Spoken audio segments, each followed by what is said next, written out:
Kindergarten. It is a big step. You are officially school-aged. It is now essential for you to get along with others. Your friends extend outside your cousins and your neighbors.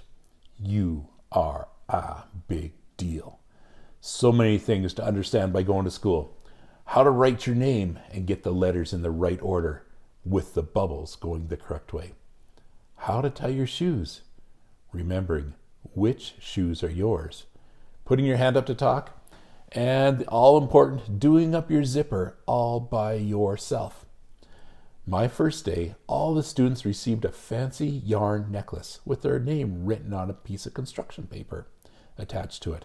It was like a personal ID tag, proving that we were in Mrs. Spelling's class.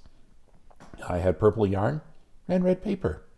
Even I knew that was a bad combination. We were to wear this until the teacher knew all of our names.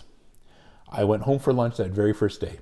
I took it off so I wouldn't wreck it, and I forgot to put it back on. I was asked to wear it the next time I went to school. I think I was too preoccupied with ensuring my socks matched, my shirt was on the right side, and the outside was out and frontwards. It hung on our bulletin board at home for about a week. When I finally remembered to wear it to school, the teacher knew everybody's name and didn't need that fancy necklace anymore. During recess, we all ran off steam around the playground. The big kids, they were outside. These were school veterans. They'd been in school for 3 years already. They knew the drill.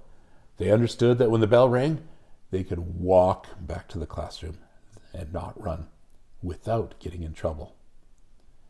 They also knew how to say bad words. I didn't know they were bad, but it was fun to get the smiles on their faces when I repeated them. In class, I let my teacher know of my newfound vocabulary.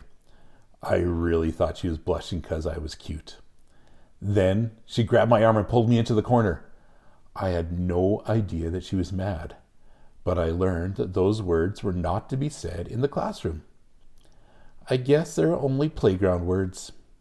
So that is where I kept them.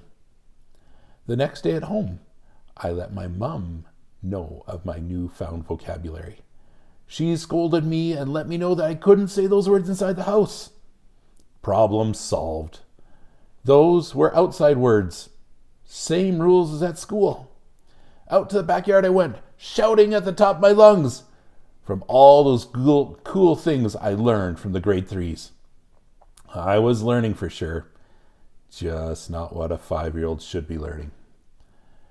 After getting a sore throat, or my mom tired of hearing the cussing, I was called in. Once again, told not to say those words. I guess I wanted to find out what would happen if it surfaced just one more time. So out it came. This time, I knew I crossed the line. You may have heard of getting your mouth washed out with soap. Well, I lived a new method. Ralphie from A Christmas Story had to hold a bar of soap in his mouth. Others had a drop of dish soap put on their tongue. These would have been a cakewalk.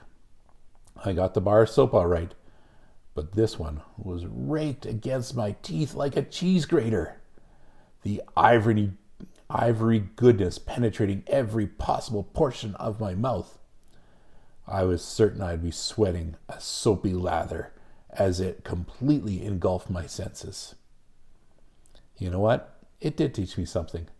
Those kindergarten words stopped immediately. One realizes quickly that your peers and friends aren't always right. To this day, the smell of ivory soap reminds me of those kindergarten words and the trouble they caused. For this reason, I have switched to Ivory Spring.